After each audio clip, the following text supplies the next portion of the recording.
కొనసాగించారు. రోమ్లోనే విద్యను పూర్తి చేశాడు.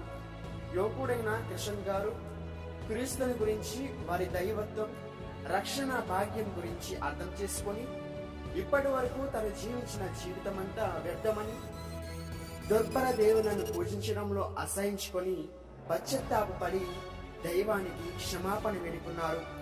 అనంతరం తండ్రి వ్యతిరేకిస్తున్నా వినకుండా క్రైస్తవ మతంలో చేరి జ్ఞానస్నానం తీసుకున్నారు.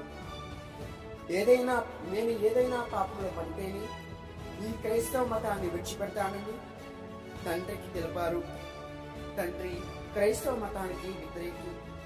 ఎలాగైనా తన కుమారుని క్రైస్తవ మతాల నుంచి వేరు చేయాలని వ్యభిచారం, మద్యం, ఇలా ఎన్నో చెడు అలవాట్లను ప్రోత్సహించేవారు.